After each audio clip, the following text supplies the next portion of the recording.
Hello and welcome to episode 2 of Mike and Hype.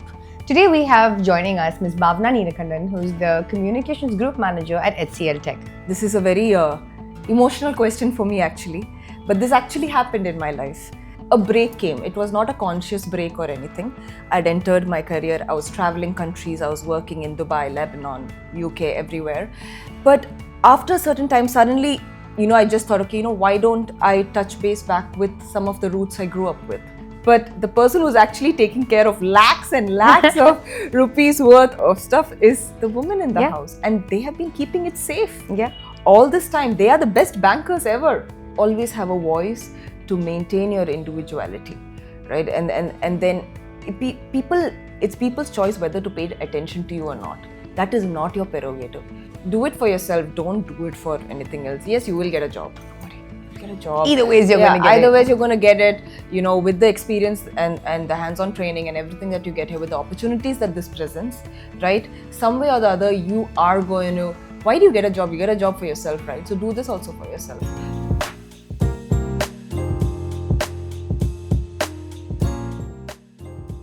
Hi Bhavna, it's a pleasure to have you on the show.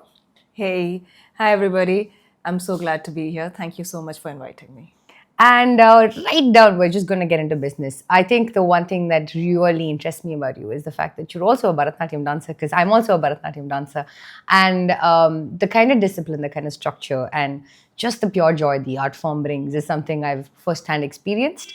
So your journey beautifully bridges the worlds of Bharatanatyam and advertising. How did your early experiences in dance shape your understanding of storytelling? And how does that influence your unique perspective to now, how you bring that into branding and creative strategy? Very interesting question. So I think what is really common in both our classical art form, Bharatanatyam, and even in be it branding or marketing about any product or any service is the angle of storytelling. And whether we realize it or not, right from childhood, we are exposed to it. It's either our dads whispering it, to us when we are sleeping, or it is in movies. We cherish Bollywood, Hollywood, whatever it may be. So it's a part of us. And as Indians, we love our expressive selves.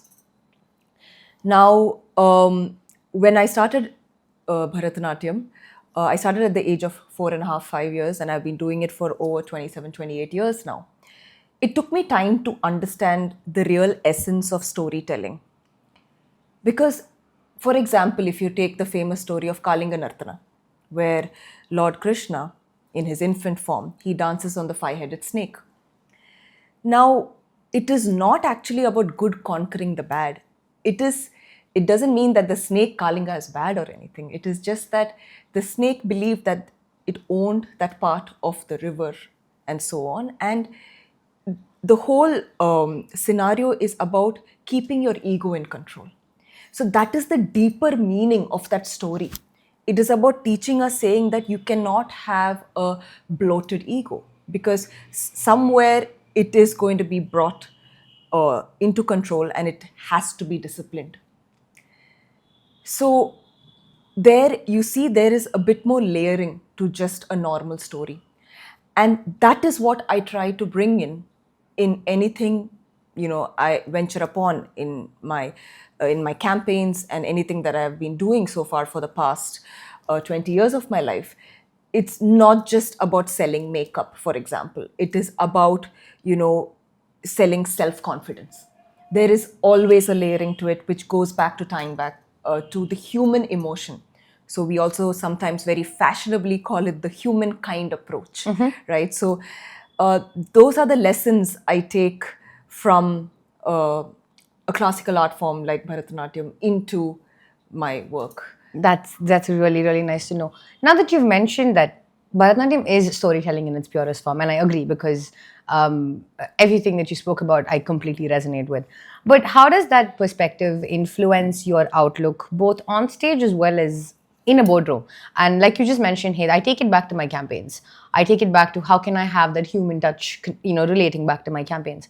What are some other instances that you can tell me more about, be it in the boardroom or on stage, and how the storytelling aspect itself influences your perspective? Okay. Um, Let me start with on stage, right? And again, usually a classical art form is not meant to entertain. It is a place where you go to experience something, right? Now, to experience, you cannot really play the character, you become the character, right? You use what we call your manodharma and you become that individual. For example, if it is Shabri waiting for Lord Rama, you become Shabri. You feel like 100+ year old woman waiting for this individual to come, right? It's about inheriting that whole nature, becoming the DNA itself. That is the aspect of storytelling you imbibe in yourself when you're on stage. When you go to the boardroom, you become the individual who has birthed the product that you're doing.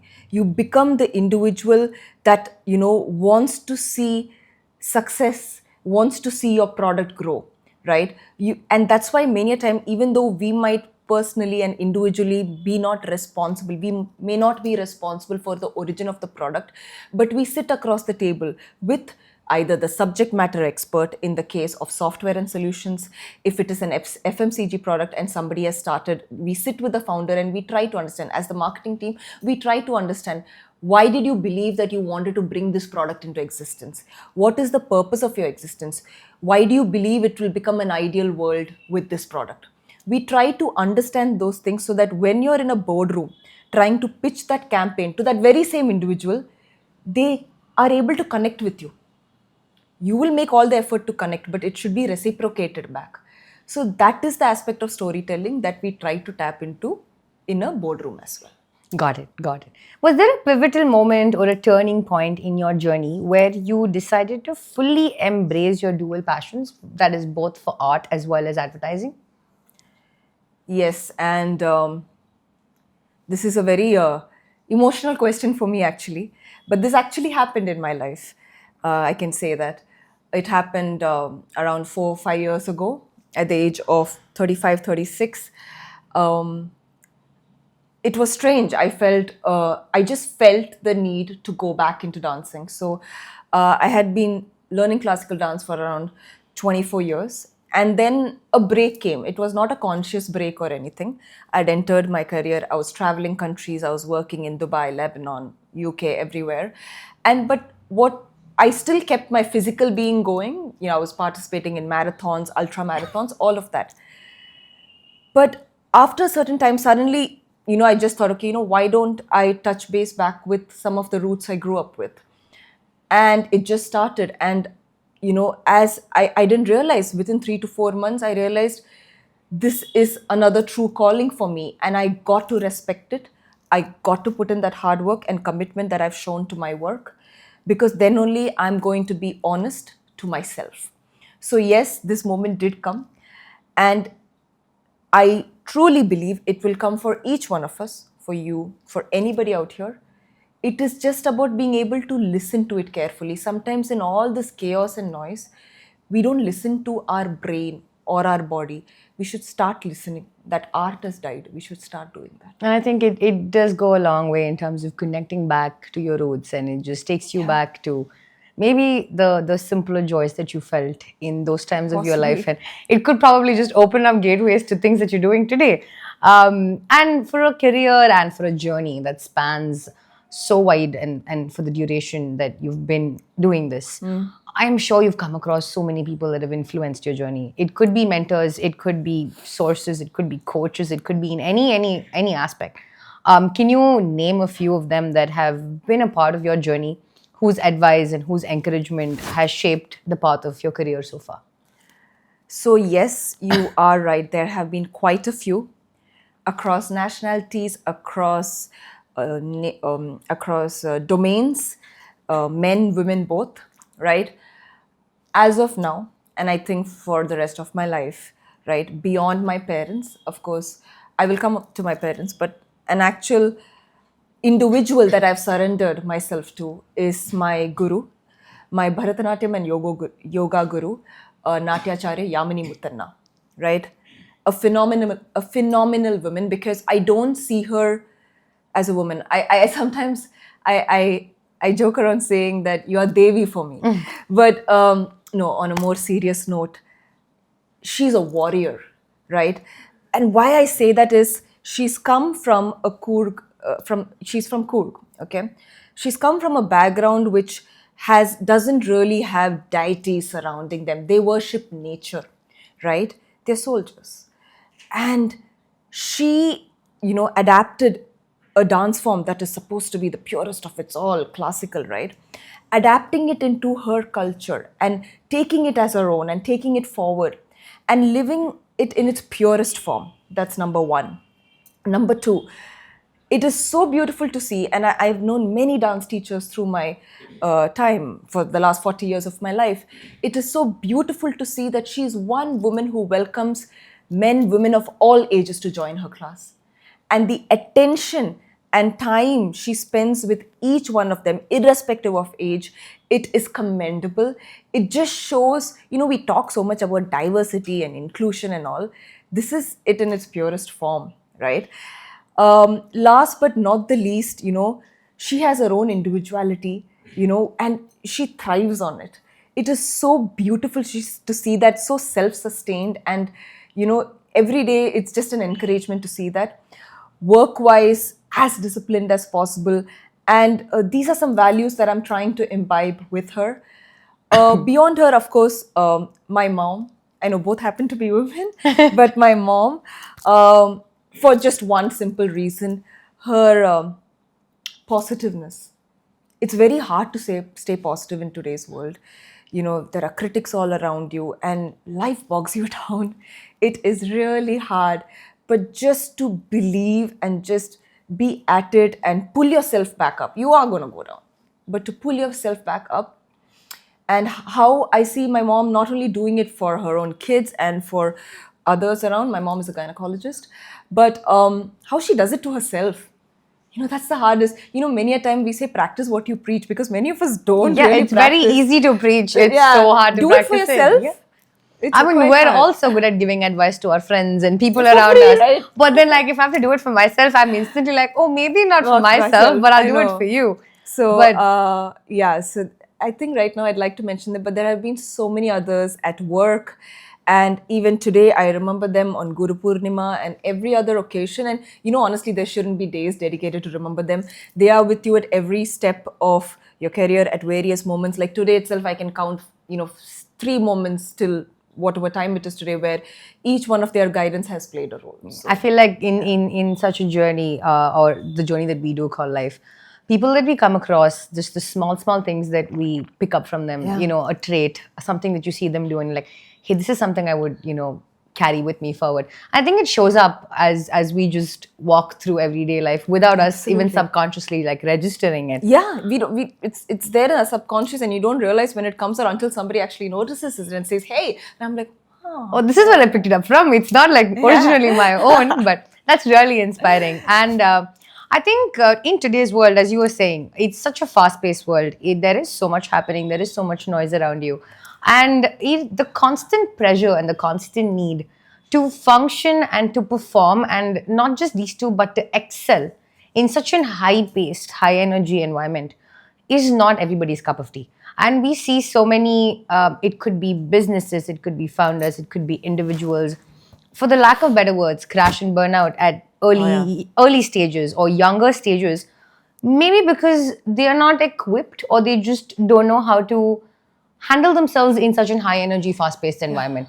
But the whole fact that Bharatanatyam is that. Bharatanatyam is so demanding, not just mentally or emotionally, as you mentioned, because you become the character, but also physically. Because say what, it's about, we all train at a minimum of 3.5, 4 hours per session. Absolutely. So it is a very demanding art form. How has that training helped you navigate the high energy and the high pressure world that marketing and advertising has become today? And maybe not just marketing and advertising, maybe just life today has become so high energy, high pressure, and high demanding. So how do you think you draw those parallels, and what helps you navigate it best?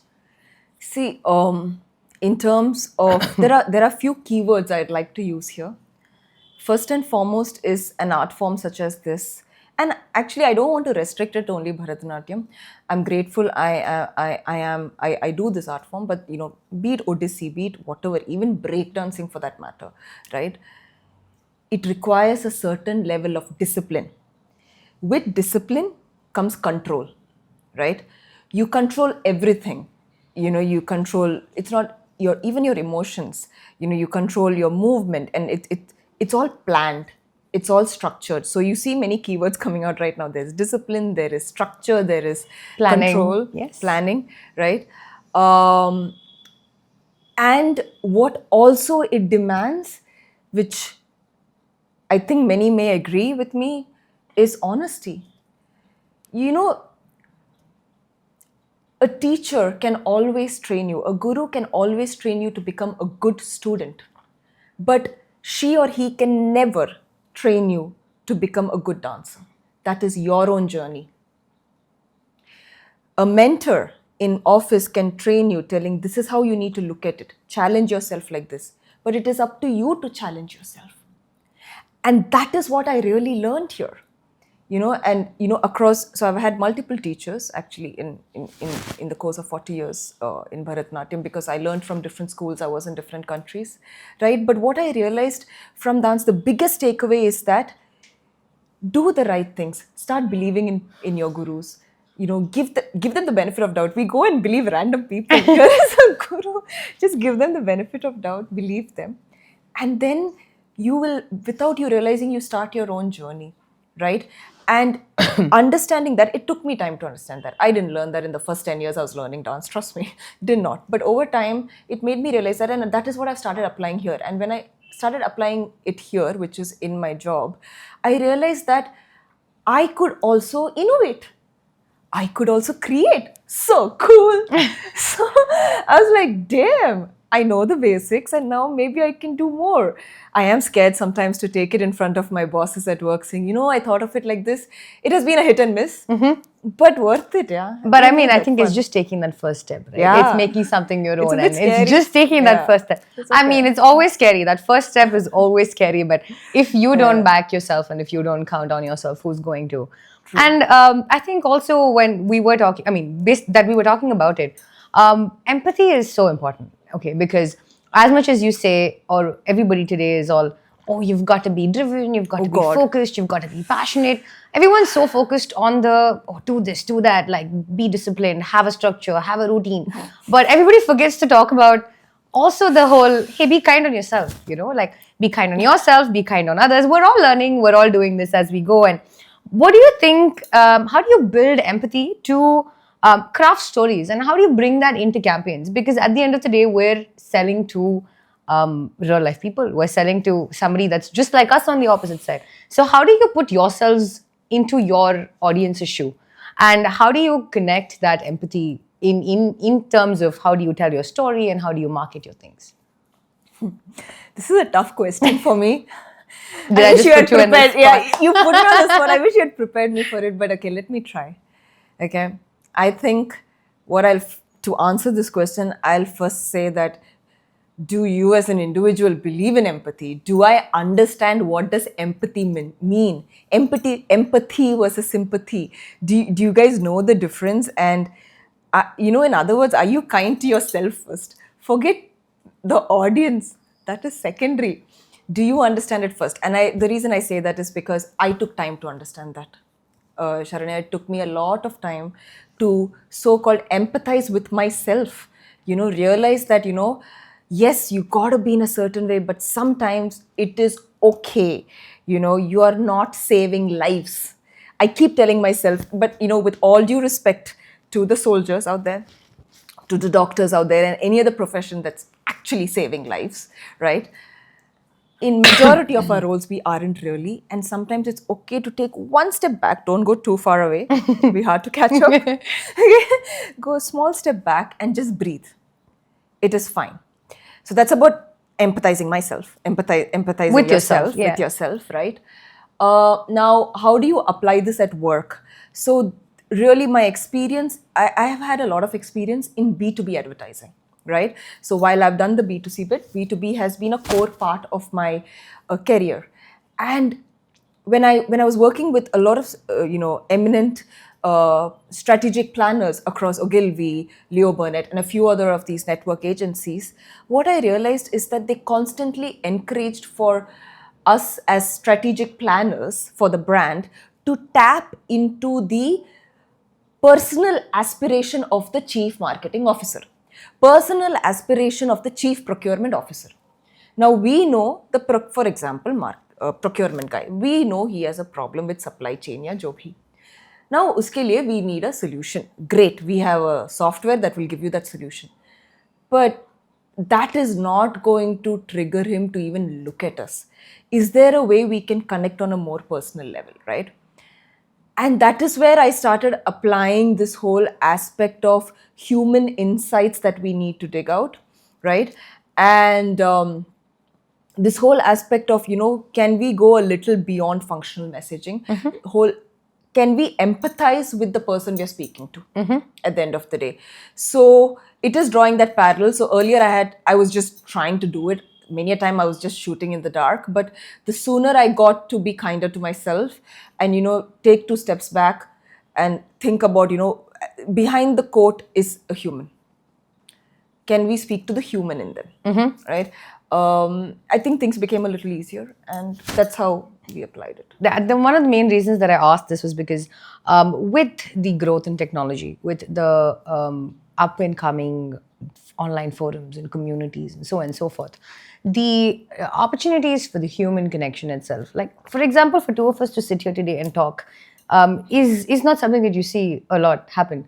On any other given day, this would have been a Zoom call, this would have been a Gmeet, this would have been a phone call, and they would have just it could have been recorded. The meme that you see, hey, that could have been an email, hey, that could have been a Gmeet. That's what it's coming into. So I feel like just having that personal connect with the person sitting on the other side of the screen is so important. And I see a lot more businesses, especially post-COVID, given that everybody came to this whole remote and, like a hybrid work structure, that in-person connect has dropped so much. And that bridging that gap, I think, as you very beautifully explained it, there is a person that's behind that curtain, and just understanding that, I think, goes a long, long way. That's the least we can do, right? Yeah, I mean, as humans, I think it is the bare minimum that we can do. And I mean, let's talk about nerves. I think we've all been there. You just said, hey, at times I am scared to make that first step. It's a hit and miss, but I put myself out there. It could be before a performance, it could be before a pitch, it could be before a campaign launch. It gets to the best of us. We all have nerves about whatever is, important to us. And if you're not a little bit scared to do it, then you're not passionate about it. Fear is important. So how do you, what strategies do you use? Or for a better lack of word, what are some of your tips and tricks that, and how do you turn these nerves into motivation? Or how do you turn it into creativity? And simply put, I'm okay even if you say that, hey, my nerves are just nerves. I don't want to give them meaning, because sometimes your nerves are just nerves, and I don't want everything to have like a deep meaning, and I don't want to be very, I'm going to give this purpose. No, ideally I would do that, but okay. All of us are scared to be honest as well. So, my nerves. Okay. On a very personal level, as an individual, if I have to be personal, I pray. Many a time I don't understand a lot of what I pray.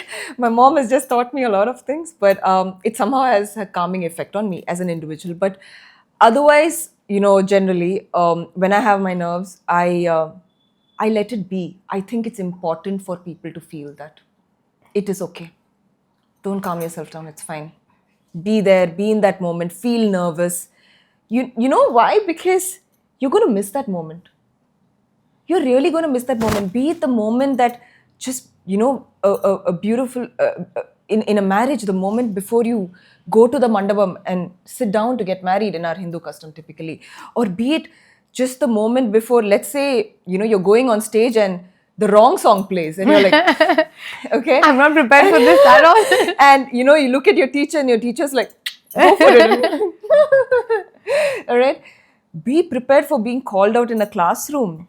Be prepared for, you come for an interview and your slipper breaks and you're like, great.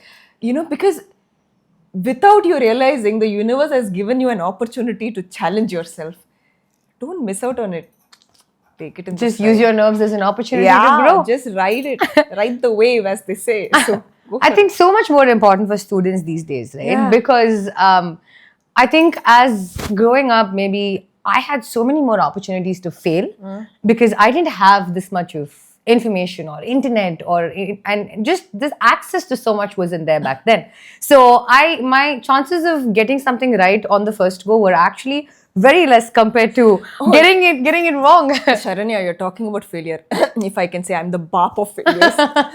The number of failures I've gone through in life, oh my God, it's like my best friend now. I'm like, yeah, wow. But yeah, if I've reached anywhere today, it's because of a series of failures and realizing, okay, what not to do so that I can focus on what to do. That's Yeah. great. I think if let's talk a little bit more about Arise for You, and you know what Arise for You is and what it means for students today. And if you were to describe it in, let's say, maybe 3 words or like very very shortly, what would you call it? And across, and how do you think it would add value? And how do you think today students that are going to be a part of the Arise for You program, how can they take value from it? What can they do with it? See, honestly, what we are doing with Arise is it's your cheat code. That's what I'd like to call it. And I know this is not a word that you probably want to publicize, but hey, we are fast forwarding your experience, man. I think it's the coolest thing ever. A student is getting everything brought to them. Like they don't need to go anywhere. They're getting training, guidance in either starting their own business, and even if they don't want to start their own business, at least learn what are the essentials you need to know when you go into any job role. At some point of time, every module that has been put together in this so-called course you will go through and the certification that you will get before you enter to submit your idea has been put together keeping in mind that even if you're not starting your own business, if you get into an MNC or anywhere, what are the basic day-to-day situations you're going to face there from a professional standpoint, right? So that they're getting. Then, of course, it is accredited. Okay. You have a world-renowned learning and publishing company called Pearson's who's coming and who's doing partnered with us with HCL Tech. And not only that, we have even the national government backing it up with the Ministry of Information Technology and so on. So I think it's a beautiful opportunity. What I really like about this actually is it's self-paced. So, you don't have anybody hovering over you to finish it. And, that urgency will set in because the dates are coming up in terms of submitting your ideas. And also you will know it makes you multitask along with your course. So it is challenging, but you got to take up those challenges. Another really cool aspect is you don't need to submit things individually. It's a group, right? Which encourages you to work in a team. And what I feel, unfortunately, somewhere in today's generation, what is getting lost is, let's be, a solo worker. No, working in a team is so essential. Even if you're a solo worker, at the end of the day, you're going to collaborate, right?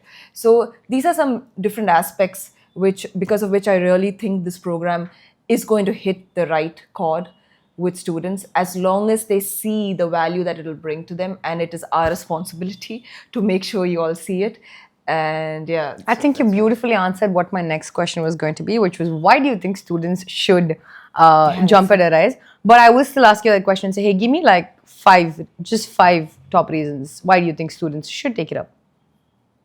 While I will continue to sum it all under fast forwarding your career move, right? I think what you need to take it up is to become a more responsible individual to the community, right? To one is that. Secondly, to just to be more self-confident about your own thoughts, views, to have an opinion. You don't need to be boastful about it, but have an opinion to make sure your voice is heard, because it is important in today's day and age for your voice to be heard. Otherwise, I mean, it's sad, but you're not going to get anywhere, right? So responsible, make your voice heard.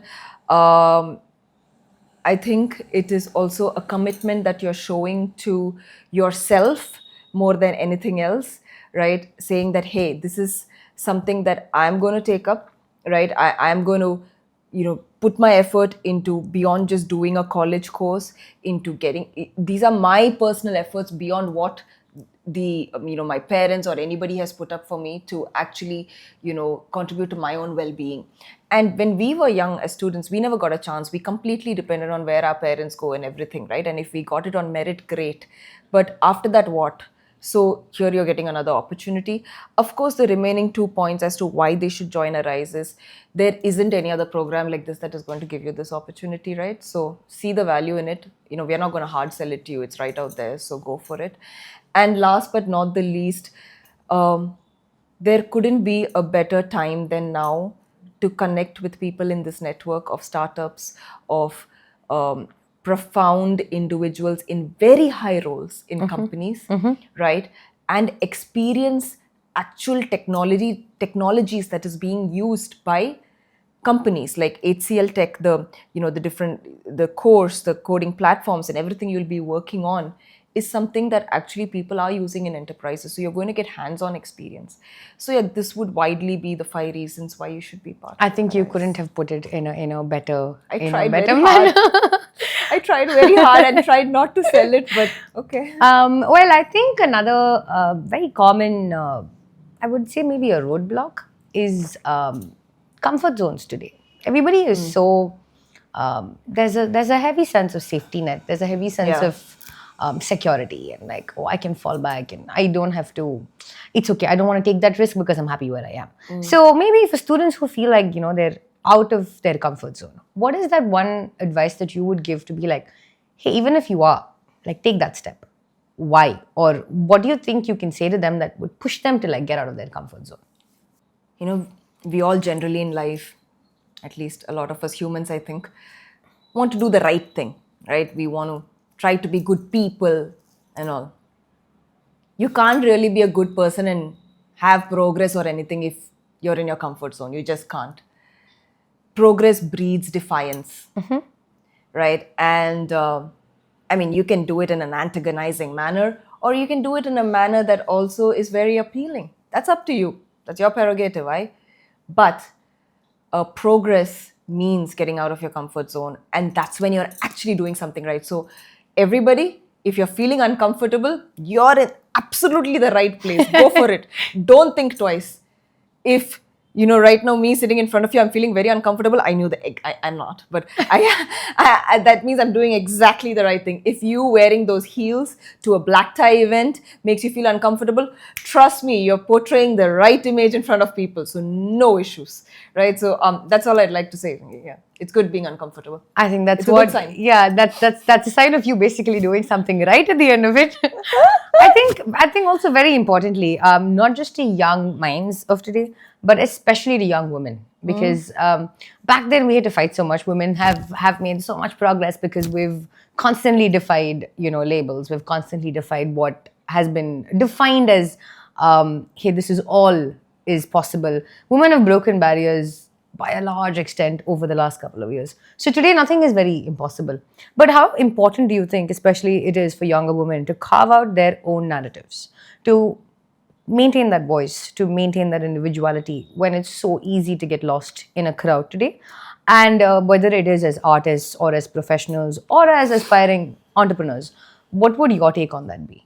Personally, I'll tell you, my opinion has been shattered over the last 1 year. And I think it got shattered because coming from an advertising background, having worked on a few different accounts across the span of FMCG, tech, and even construction, and also going deeper into my art form and watching performances, being at performances, doing performances across Chennai, Bangalore, and so on. I don't think enough is still being done for women. And my problem, what I'm seeing more and more, is we're depending on others to do something for us. We need to pull up our own socks, smell the coffee, and do something for ourselves. I don't think we're doing enough. It was so beautiful, actually. So we were working on a banking account some time back, and it was very interesting to see, we all constantly think that, women don't understand finance. But did you know, Sharanya, that, at least 50, 70 years back, women, took the responsibility of finance in the whole house. And what I mean by is, you might see our mothers, our grandmothers wearing these, especially in South India, these big gold thalis and, the earrings and everything. It's very interesting. After marriage, they just, give you this big thali to wear and these earrings, which is gold, and it carries so much of value. But who has been highlighted? It has always been the other counterpart who probably goes out, works, and comes in. But the person who's actually taking care of lakhs and lakhs of rupees worth of stuff is the woman in the house, and they have been keeping it safe. Yeah. All this time, they are the best bankers ever. We women are the best bankers. Yeah. So there are so many little instances like this in history that actually shows that we have so much of value that we ourselves have not recognized. And we accept that women are not good in finance. How can we say that? How can we even, sit across a table and listen to that? So I really think we need to be doing more. And especially in technology. Women have, if you see everything during the World War, or putting the first man on the moon, everywhere there has been a woman behind the code, right? And this I learned having worked on other accounts like IBM and so on. Many more stories are yet to be told, and it is overtly crucial for us women to hear those stories, support those stories. I'm not saying go and be a feminist, no, not at all. But let's bring them to life and give ourselves more confidence. I'd like to quote Robert Frost here, saying, "Miles to go before we sleep." Right? So, yeah. And I think it starts at home, right? Like, you show Absolutely. up for yourself, you're showing up on Absolutely. behalf of so many other women around the world. Absolutely. Today, something you do might be an inspiration for women around the world that will learn from you tomorrow going forward. The smallest thing, you never know. Like I mentioned earlier, there's something small that you picked up from a mentor, something small that somebody sees in you, they might pick up from you. Absolutely. I think with Arise for You, it's about turning ideas into action and fostering India's next generation of innovators. Now, what excites you most about the spirit of this movement that we're talking about here? I know we see the value in it, and I truly see that you believe in it, and we are not trying to hard sell it, which I understand. But what is that one thing about it that you're really excited in, and that's precisely why you're like, hey, I'm here doing this because this aspect of it is super exciting for me and it stands out for me, even if it's just one thing? I think one key point I want to emphasize on is what is beautiful about this program. It captures the youth of the nation, right? Which is beautiful, and it's open to everyone, which makes it even more interesting. As an individual who's actually in the crux of marketing this campaign, selfishly, it keeps me alive and young, right?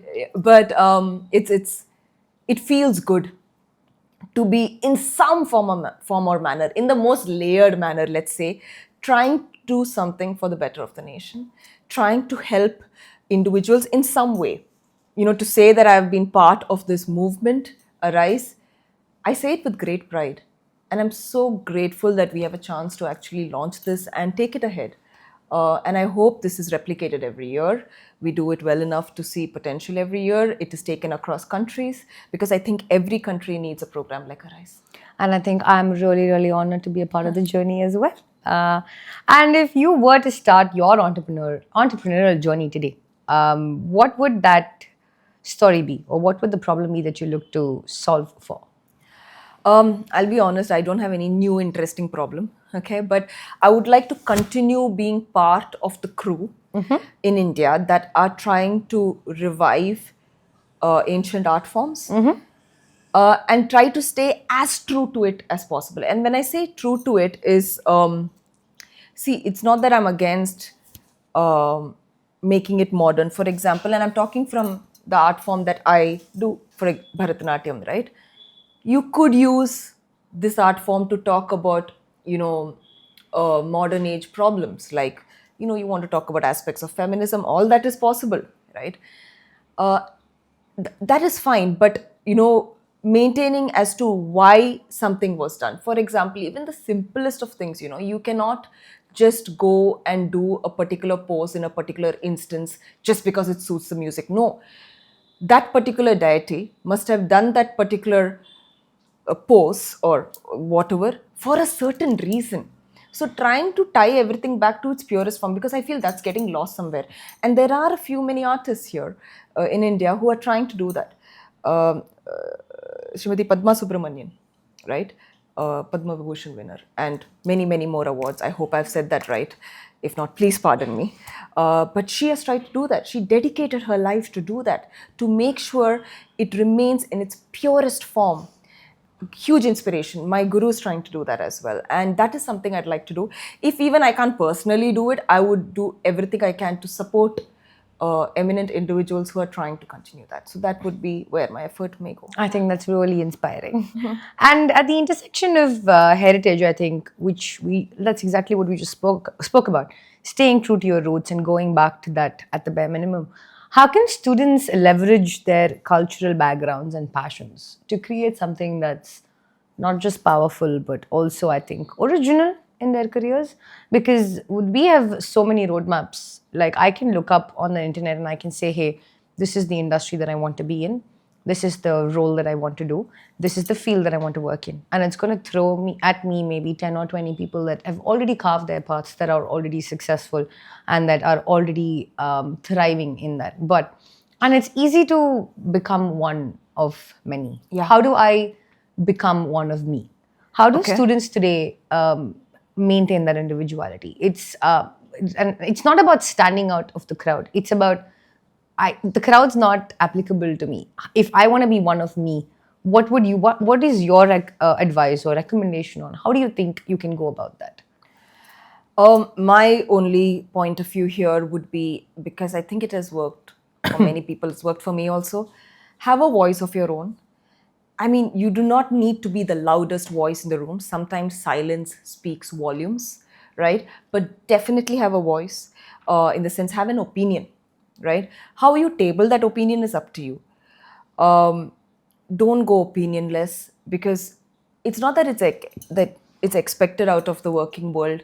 It's that because otherwise the I will never come into the picture, right? The individual will never rise, never, right? So that would be my point of view, saying that always have a voice to maintain your individuality, right? And then it's people's choice whether to pay attention to you or not. That is not your prerogative. Your only job is to make sure that your point of view is stable. At the end of the day, you need to put out your energy to the universe, as they say in, as when people talk, they talk about the universe and everything. Put your energy out there, put your voice out there. Who has to hear will hear it. Who don't want to hear will not hear it. It's okay. You there's always going to be, yes, there's always going to be. Things, but you can control your own. Yes. I think that's beautiful. If the Arise program had been there when you were back in university, would you have taken it? I think I already know the answer to this, but would you have taken it, and what would it have meant for you at that point? This was when? 2000, 2002. Oh my God. Wow. If Arise was there, I would have definitely taken it up. I'll be honest, this whole intent of starting something of my own and all has only come recently. I was never one of them. I didn't mind being a small fish in a big ocean. I didn't mind. So I always thought I'll join some big company and do a small little role there, which I have been doing so far. Only this thought of entrepreneurship has come only very recently, right? But if this program had come then, I'd still join just to keep my curiosity alive. Just to keep the art of arguing, to keep the art of creating, recreation alive. Because personally that excites me. And today I believe that's the only way we can live, else we'll just exist. Yeah, you just become a cog in the wheel otherwise, right? And with all of that noise that's around us. Okay, we've had enough of serious discussion, so now on to a little bit of fun. We're going to do a quick rapid fire session. You can give me either or. You can also, if you would like to add a couple of lines for your choice, I'm okay with that also. So first, stage or studio? Stage. Why? I love performances. I love performing and giving people a good experience. Great. Boardroom or backstage? Backstage. I already knew the answer to that one, but why? I got into advertising many years back because I wanted to know what happens behind the screen before anything goes out there. So 100%, I want to be part of the creators team. Yeah. Great. Startup or legacy brand? Actually, legacy. Very interesting choice. Why? Because today, actually not today, as of the last 5-6 years, I'll say, legacy companies, and having worked with so many legacy companies all my life, still in one, right, but in a different unit of it.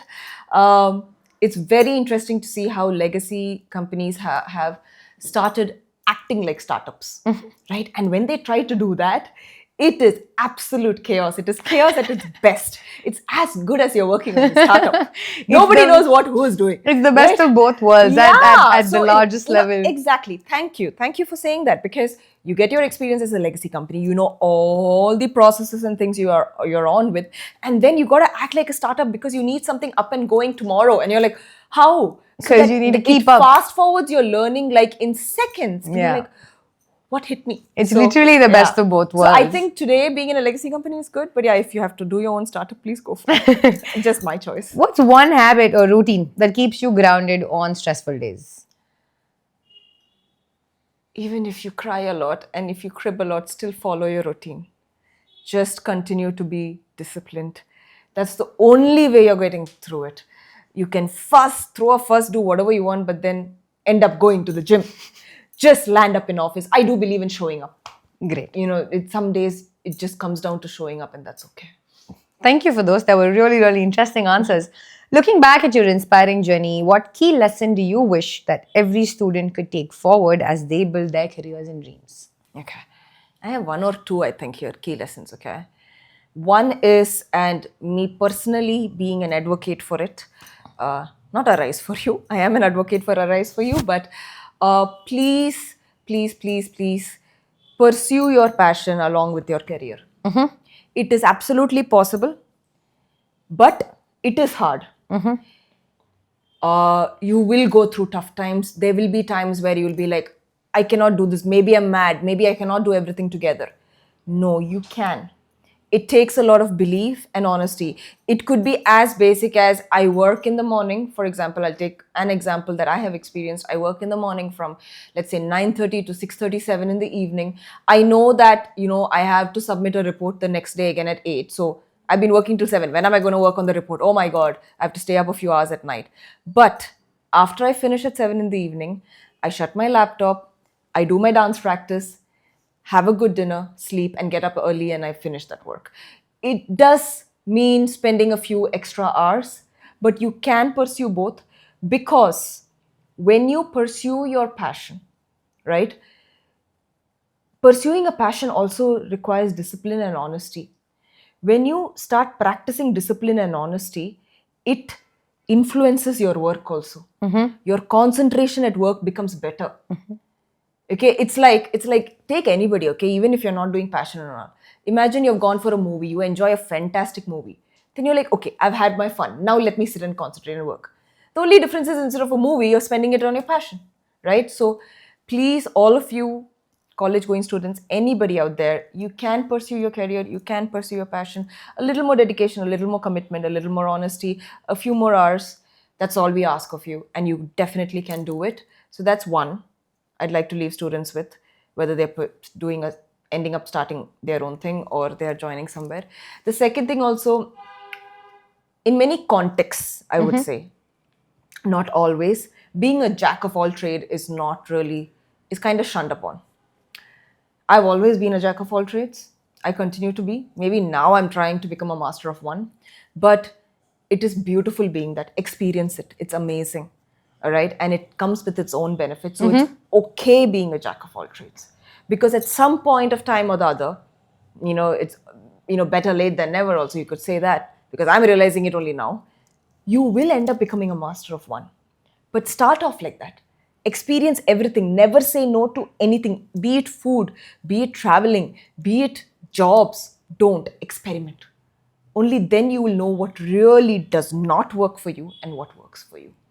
Right? And I think more than knowing what works for you, it's extremely important to know what does not work for you. I couldn't agree more, because like you mentioned, the saying that today everybody is the jack of all trades is a master of none has become a very normalized quote that you see. I mean, for the better lack of word, I'm going to say quote, because everyone's talking about quotes and inspirational stuff on the gram today. And I think just that concept of just learning, it's just a matter of just go out there, try it. If you don't like it, go do the next Yeah. thing. But at least, like you said, you know what doesn't work for you, I think is so much more important than knowing what works for you, because you've got so much time to figure it out. You've Yeah. got all of those opportunities, the timeline, the time ahead of you to figure that out. But just knowing what to eliminate, I think, makes that whole process of So much really easier. finding your calling a lot more Yeah. easier. And I think when we spoke about dedication, we spoke about inspiration, we spoke about all of that. 20 years later, being in two very demanding fields that, you know, require you to be constantly reinventing yourself and reinventing how you show up to both your demanding fields, how do you keep that dedication and inspiration going? It's hard. It's very, very hard to do it. Okay. But now it's become habit, right? But initially, how I got it going was just pure belief. See, like, I'm going back to that question you had asked me about at some point of time in my life, did I feel my calling, right? So I told you at the age of 35, 36, right? I always felt that I could contribute more, leave something more outside into the world, right? When I was my last stint before I joined HCL Tech, when I was working as vice president at 82.5 Communications, which is part of the Ogilvy network, I felt I could do more than, you know, contributing to brands. I felt I could not only enhance myself, but with this art form, you know, contribute to, you know, growing it in this country, spreading these long lost stories of our culture, which has a deeper meaning to it, which is what we started with, right, in our discussion. So knowing that you can contribute more is what would keep you going. Yes, I realized it quite late, and thankfully I had people around me prior to that to encourage me to do these two things parallelly, right? But I did take, I won't say a hiatus, but there was a break for 10 years, you know, but I still kept something going on the side. So all it takes is belief that you can bring more to the table. And you know, sometimes I will even say that there are going to be circumstances when it may not be a separate passion like pottery or something else, but it could be within your work itself. You can choose to specialize in something, right? It could be that too, but definitely expose yourself to it, right? And like we said, give it a Be chance. open to it. Yeah. What would your message be to students who are thinking of joining Arise for You and taking that step into being entrepreneurs or creators? Join. Step one. Yeah, step one, join, right? And more than anything else, you know, do it for yourself. Do it for yourself. Don't do it for anything else. Yes, you will get a job. Don't worry, you'll get a job. Either ways, you're going to get it. Either ways, you're going to get it. You know, with the experience and the hands-on training and everything that you get here, with the opportunities that this presents, right? Some way or the other, you are going to. Why do you get a job? You get a job for yourself, right? So do this also for yourself. Become a holistic individual who is highly needed in today's day and age in the professional environment. We're getting on half-baked people right now. Yeah, So it'll that be well-rounded great, personalities It'll are be so missing really today. nice to see a holistic individual who's open to different aspects of business. If nothing else, this course is going to open your brains up to all of this. Know that this is all what is going to be there when you enter the professional industry, because what you learn colleges is only a part of it. And when you enter a company or you do a startup, it's like a culture shock. Oh my God, we're helping you with that culture shock. Yeah, that so endless just do it. possibilities we're giving it to you. Thank you, Bhavna. I think that was a beautiful discussion, and we had the chance to speak about so many. I think your personal experiences, the way you bridge culture, you bridge art. I hope I didn't make it all about me. I'm really worried. Oh my God, please! That's the whole point of having you on the show. You're the star of our show. Thank you. And I think we had a really good discussion. Same and here, dear. I hope you enjoyed being here as well. Absolutely, you are an absolute delight. Thank to you be so with much. and speak Thank to. you. And I hope everybody that's watching, you were able to take something a little bit away from today. If nothing, just follow your passion, be yourself, be dedicated, and everything else is just going to follow. That brings us to the end of a wonderful discussion. Thank you, Bhavna. I think that was a very creative, very insightful discussion into what culture and career and just your personal journey. Thank you so much for being a part of this discussion today. My pleasure.